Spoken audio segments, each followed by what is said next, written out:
Hi everyone, welcome to my channel. आज के session में ज्योग्राफी के क्वेश्चन को सॉल्व करेंगे जो कि सिविल सर्विसेज 2024 में क्वेश्चन पूछे गए हैं। तो आप यहाँ देख सकते हैं हेडिंग पे। ओके, तो हम इसके बारे में आज ज्योग्राफी क्वेश्चन विथ प्रूफ और सोर्सेज में आपको बताऊंगा कि कहाँ से क्वेश्चन राइज किए गए हैं और कैसे आपके लिए यह एक रोड मैप की जो स्ट्रेटजी है वो तैयार करता है। तो फ्रेंड्स, आप चैनल पे यदि नए हैं तो आप ज़रूर चैनल को सब्सक्राइब कर लीजिए। ओके, आइए अब हम चलते हैं पहले क्वेश्चन की तरफ। तो आप यहाँ पहला क्वेश्चन देखेंगे। ओके, पहला क्वेश्चन है, कथन है यहाँ पे, पार्थिव विकिरण की तुलना में इनकमिंग सौर विकिरण से वायुमंडल अधिक गर्म होता है। कथन है यहाँ पे दूसरा, वायुमंडल में कार्बन डाइऑक्साइड और ग्रीन हाउस गैस दीर्घ तरंग विकिरण के अच्छे अवशोषक होते हैं। ठीक है, तो हमें बताना है। जैसे अब दूसरा स्टेटमेंट तो आपको पता ही होगा, ग्रीन हाउस इफेक्ट, यदि आपने थोड़ा बहुत भी अगर पढ़ा होगा तो इनफैक्ट आपको पता होगा दूसरा स्टेटमेंट सही है। पहले स्टेटमेंट को एक बार और पढ़ते हैं। पार्थिव विकिरण की तुलना में, ठीक है, पार्थिव विकिरण किसे कहेंगे? जैसे मान लीजिए कि सन से रे आ रहा है, ठीक है, तो वो आपका शॉर्ट वेव रेडिएशन होता है। लेकिन उसको एग्जिट होने के लिए क्या चाहिए? लॉन्ग वेव रेडिएशन चाहिए। शॉर्ट वेव रेडिएशन जो सन से मिल रहा है, ठीक है, अर्थ पे आ रहा है। लेकिन इसको बाहर एग्जिट होने के लिए क्या चाहिए?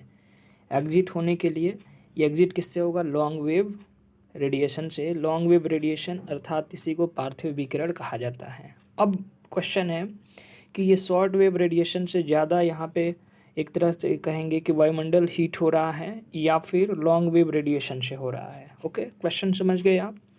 तो शॉर्ट वेव रेडिएशन से यहाँ पे जैसे ही आता है तो ये तो हीट करता है, लेकिन यहाँ से एग्जिट ज़्यादा मात्रा में नहीं होने की वजह से लॉन्ग वेव रेडिएशन ज़्यादा इसको हीट करता है, जिससे एटमॉस्फेयर ज़्यादा इम्पैक्टफुल बनता है। इसका मतलब ये हुआ कि पार्थिव विकिरण की तुलना में आगामी जो सौर विकिरण है वायुमंडल अधिक गर्म नहीं होता है। ठीक है, इससे अधिक नहीं होता है बल्कि इससे होता है। और मैं आपको बता दूं, ये एनसीईआरटी आप 11th की एनसीईआरटी जाके देखेंगे, पेज नंबर 80 और 81 में ये लिखा हुआ है। ओके फ्रेंड्स, आई होप आपको ये क्वेश्चन समझ में आया होगा with sources. NCERT page number 80 और 81 में आप जाके इसको देखेंगे। अभी इस वीडियोज़ के बाद से जाके देखेंगे और उसका एक्सप्लेनेशन पढ़ के वहाँ से इसको आप अच्छे से बना लेंगे। ओके, नेक्स्ट क्वेश्चन की तरफ बढ़ते हैं। ओके, दूसरा क्वेश्चन है यहाँ पे, कथन है, भूमध्य रेखा पर क्षोभ मंडल की मोटाई ध्रुवों की तुलना में बहुत अधिक होती है। ठीक है, दूसरा है, भूमध्य रेखा यानी इक्वेटर पर प्रबल संवहनीय धाराओं द्वारा उष्मा की अधिक ऊंचाई तक ले जाया जाता है। हमें बताना है उपयुक्त में से कौन सा कथन सही है। ऑप्शन यहाँ पे आपके सामने दिया हुआ है। तो सबसे पहले तो हम जान लेते हैं कि एक तरह से जो क्षोभ मंडल की मोटाई है वो एक्चुअल में क्या होता है, कि इक्वेटर पे क्या होता है। तो इक्वेटर पे अगर हम देखें तो इक्वेटर, जैसे मान लीजिए कि ये इक्वेटर है, रफली मैं बना रहा हूँ, ठीक है, तो इक्वेटर पे जो क्षोभ मंडल की मोटाई होती है वो मैक्सिमम होती है, आपको याद रखना है। ठीक है, वो क्या होती है? मैक्सिमम।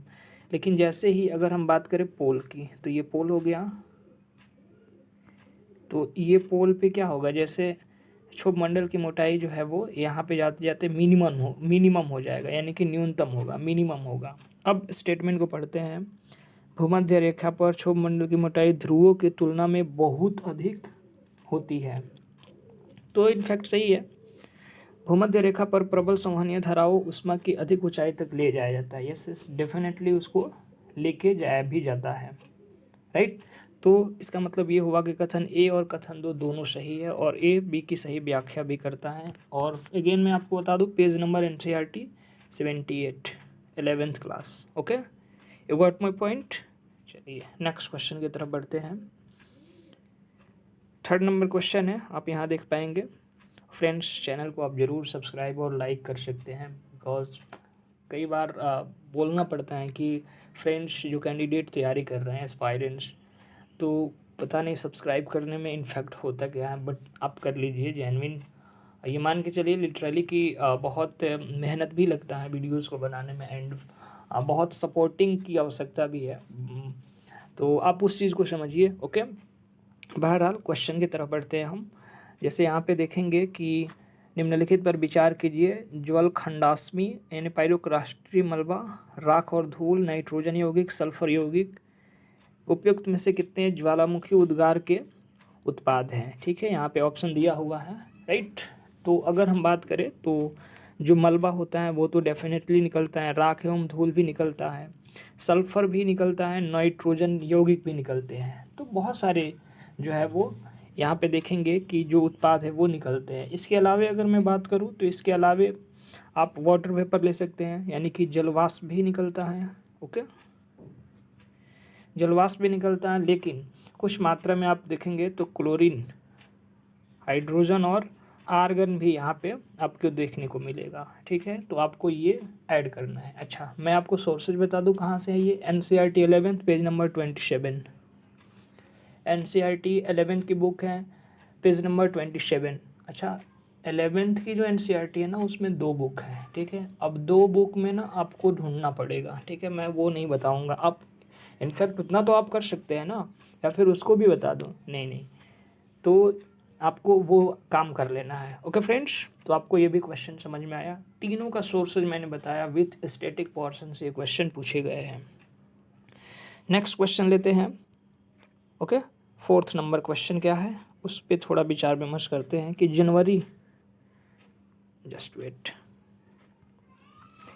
जनवरी माह में समतापी रेखाएं मानचित्र यानी कि आइसोथर्मल की बात हो रही है, मैप से कौन से निष्कर्ष निकाला जा सकता है। जैसे आप पढ़ेंगे यहाँ पे, समताप रेखाएं महासागर के ऊपर की ओर और महाद्वीप के ऊपर दक्षिण की ओर विचलित हो जाती है। ठीक है।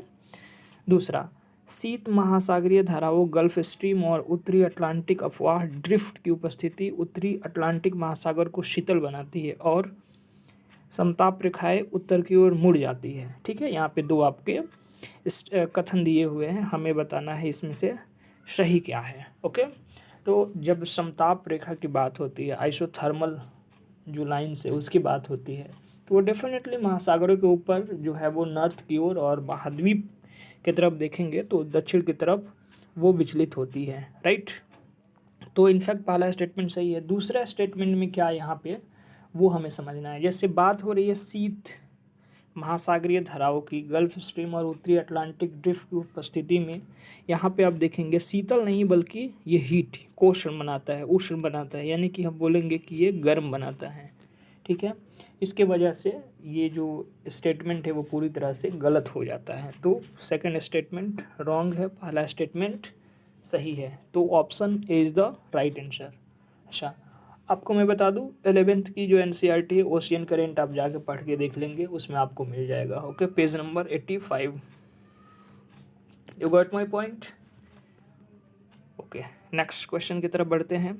ठीक है, ये क्वेश्चन जो है वो न्यूज़ में रहा था। ठीक है जैसे आप अगर PYQs किए होंगे तो इनफैक्ट आपको मिल जाएगा। जैसे निम्नलिखित में से कौन से देश विश्व के 2 सबसे बड़े कोको उत्पादक ठीक है रूप में विख्यात है। तो कोट दीआइवर एंड घाना ये सबको पता है। इनफैक्ट यदि आपने स्टैटिक्स भी पढ़ा होगा तो टीचर्स इसको अमूमन पढ़ा देते हैं, तो आप ज़रूर इससे समझ पाएंगे कि कोट दीआइवर और घाना में जो है वो मैक्सिमम देखने को मिलता है कोको का उत्पादक। ठीक है, तो आप यहाँ से भी इसको समझ पाते हैं। Okay friends, just wait.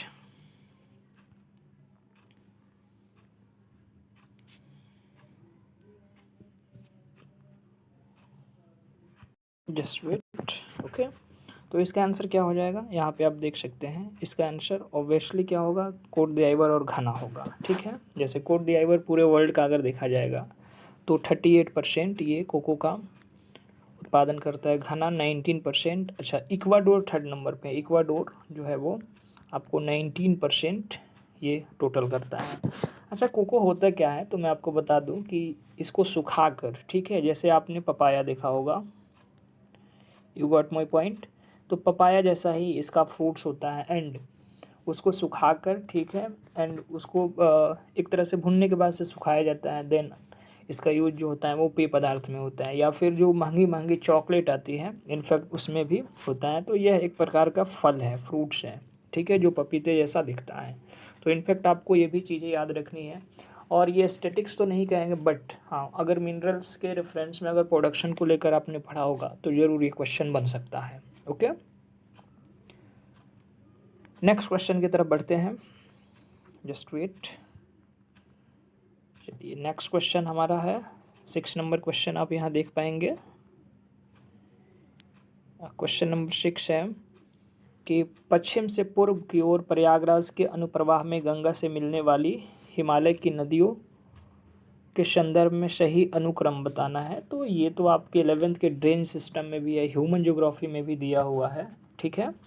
तो आप वहाँ से इसको कर सकते हैं, इजी वे में आप कर सकते हैं, गोमती, घाघरा, गंडक और कोसी, ठीक है। तो आपको ड्रेन सिस्टम वहाँ से पढ़ लेना है। 11th की जो बुक है 9th में भी ड्रेन सिस्टम दिया है, अपवाह तंत्र, तो आप वहाँ से कर सकते हैं। और ये 11th की एनसीईआरटी और 12th की एनसीईआरटी दोनों से क्वेश्चन दिया हुआ है, ठीक है। तो आप ये कर सकते हैं।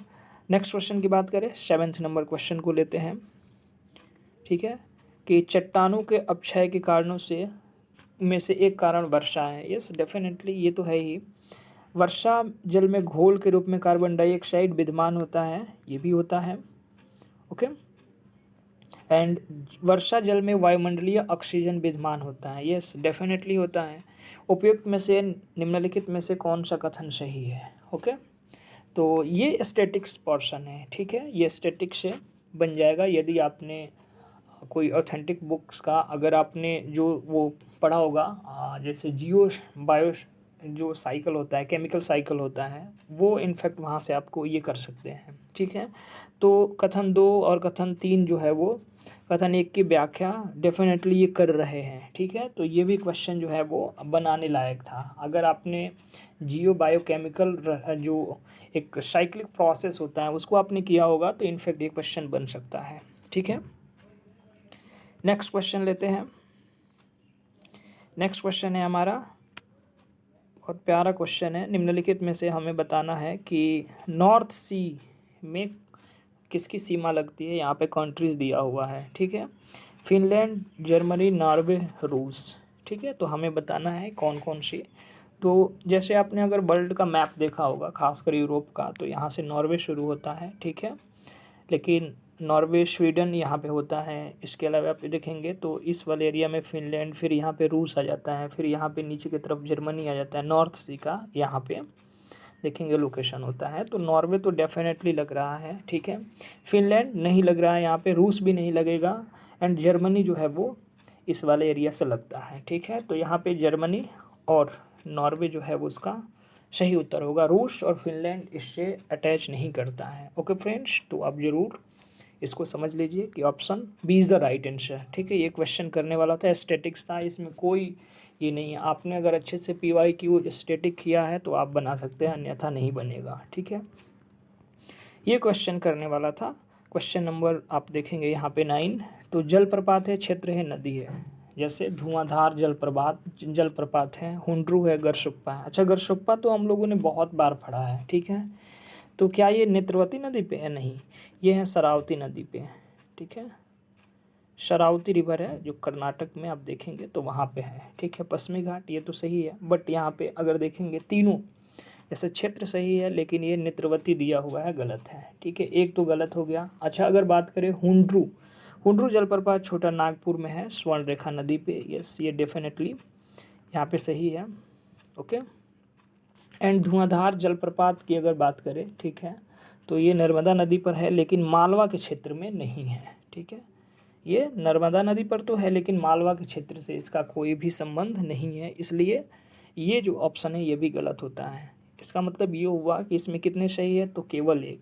ये भी स्टैटिक्स हैं, वाटरफॉल आपको पढ़ना चाहिए, देखना चाहिए, ठीक है। ये इतने अब ईजीएस्ट क्वेश्चन अगर फैक्चुअल बेस पे गलत हो रहा है तो फिर बहुत दिक्कत होने वाली है, ओके फ्रेंड्स। नेक्स्ट क्वेश्चन की तरफ बढ़ते हैं, ठीक है। तो क्षेत्र दिया हुआ है यहाँ पे, पर्वत श्रृंखला का नाम है, पर्वत का प्रकार है, ठीक है। मध्य एशिया जैसे वॉस वॉसजेस, तो वॉसजेस वलित पर्वत नहीं है मध्य एशिया में, ठीक है, ये ब्लॉक पर्वत का उदाहरण है, ठीक है। आल्प्स पर्वत क्या है, ये है वलित पर्वत।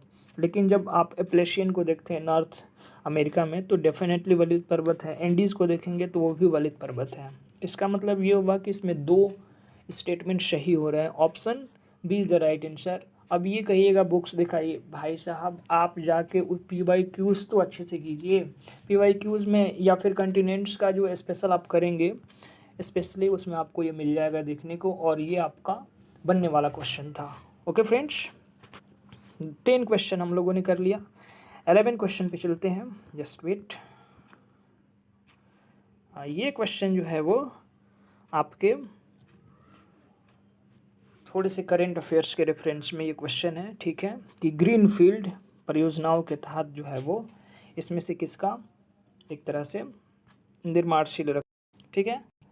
तो यहाँ पे आप देख सकते हैं ये क्वेश्चन पूछा गया है इंडिया एयर बुक से, इंडिया एयर बुक 2024, ठीक है, पेज नंबर 454। आप जाके अभी देख सकते हैं इंडिया एयर बुक भारत 2024 की जो बुक आती है वहाँ से पूछा गया है, ठीक है। तो विजयवाड़ा नहीं है, ठीक है। इसके अलावा डोनी पोलो जो है विमानपत्तनम एंड जो कुशीनगर अंतर्राष्ट्रीय हवाई अड्डा है, दोनों का नाम है। वैसे 21 टोटल ग्रीनफील्ड के द्वारा परियोजना एक तरह से चलाया जा रहा है, बट इसके अकॉर्डिंग देखा जाएगा तो 1 and 2 is the right answer. Okay, तो मैंने आपको सोर्सेज भी दिखा दिया, India air book page number 454 में आप जाके अभी देख सकते हैं। ओके, नेक्स्ट क्वेश्चन की तरफ बढ़ते हैं।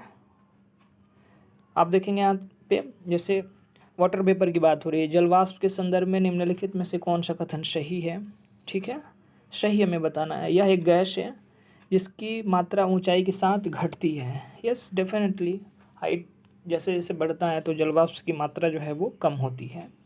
अच्छा, ध्रुव पर इसका प्रतिशत अधिक होता है। यस, राइट, नो, ध्रुव पर इसका प्रतिशत अधिक नहीं होता है बल्कि मिनिमम होता है, राइट।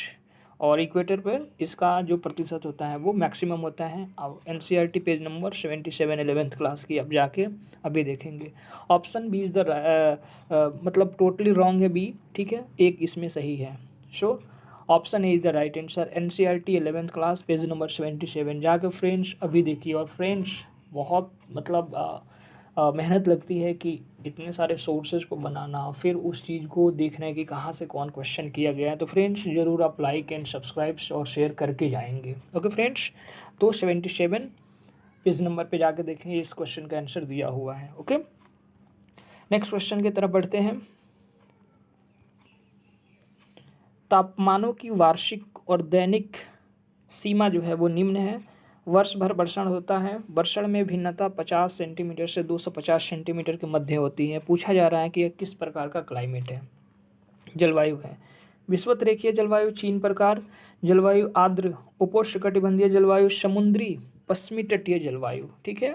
तो इसका आंसर क्या होगा, इसका आंसर होगा option number D is the right answer. Okay, समुद्री पक्षीय जो पश्चिम तटीय जलवायु होता है उसमें वर्ष भर वर्षण देखने को मिलता है। दैनिक सीमा और तपांतरों की जो वार्षिक सीमा होती है वो निम्न होती है एंड 50 से 250 सेंटीमीटर के मध्य में वर्षण की भिन्नता भी पाई जाती है। और मैं आपको बता दूं कि NCERT 11th page number 107, you got my point. NCERT page number 107 11th class की अब जाके देखेंगे, वहाँ पे आपको मिल जाएगा ये। ओके फ्रेंड्स, नेक्स्ट क्वेश्चन की तरफ बढ़ते हैं, just wait. Okay, Coriolis force के संदर्भ में निम्नलिखित में से कौन सा कथन सही है, ठीक है। तो हमें बताना, यह पवन की वेग की वृद्धि के साथ बढ़ता है। यस डेफिनेटली कोरियोलिस फोर्स बढ़ता है। यह ध्रुव पर सर्वाधिक है और भूमध्य रेखा पर विद्यमान नहीं है। यस डेफिनेटली, क्योंकि इक्वेटर पे होता ही नहीं है, बिल्कुल नगण्य होता है एंड जो पोलर होता है उस एरियाज़ में ज़्यादा होता है, ठीक है। अगेन मैं बताऊँगा, ये भी एनसीईआरटी से डायरेक्ट क्वेश्चन पूछा गया है, ठीक है। तो अब जाके देखिए एटमॉस्फेरिक सर्कुलेशन चैप्टर जाके उसमें मिल जाएगा आपको। ओके फ्रेंड्स, नेक्स्ट क्वेश्चन की तरफ बढ़ते हैं। आप यहाँ देखेंगे, प्रत्येक 21 जून को निम्नलिखित में से किस अक्षांश यानी किन अक्षांशों पर 12 घंटे से अधिक समय तक सूर्य का प्रकाश विद्यमान रहता है। ओके फ्रेंड्स, तो 20 यानी 12 घंटे की बात हो रही है। तो आपको पता है जैसे कर्क रेखा हुआ, या फिर अगर हम बात करें आर्टिक ब्रीथ की, तो यहाँ पे 12 घंटे का, 12 आवर्स का देखेंगे तो यहाँ पे समय जो है वो अधिक सूर्य का प्रकाश विद्यमान रहता है। इक्वेटर पे ऐसा नहीं होता है, मकर रेखा पे भी ऐसा नहीं होता है। सो 2 and 4 is the right answer. Okay, ये भी आपका क्वेश्चन जो है वो एनसीईआरटी से दिया हुआ है। जाके एनसीईआरटी का बुक्स आज ही आप रेफरेंस मिलेंगे और इसको देखेंगे। ओके फ्रेंड्स, नेक्स्ट क्वेश्चन की तरफ बढ़ते हैं।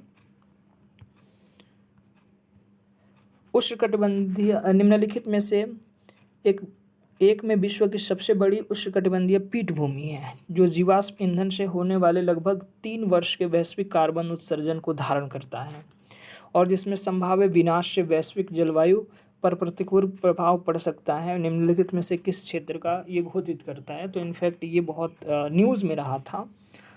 ठीक है, तो ये न्यूज़ में, हालांकि करंट अफेयर्स का ये क्वेश्चन माना जाएगा। ठीक है, तो ये न्यूज़ में रहा था। इसका उत्तर क्या होगा? Congo basin is the right answer. Okay, तो आपको अलग अलग जोन जो है ना देखते रहना है, जैसे अमेजन रीजन हुआ, या फिर कांगो रीजन हुआ, किकोरी बेसिन हुआ, या फिर रियो डा प्लाटा बेसिन हुआ। तो इनफैक्ट इस तरह की जो फैक्चुअल है ना वो उसको आपको देखते रहना है। ओके फ्रेंड्स, 16 क्वेश्चन हम लोगों ने कर लिया।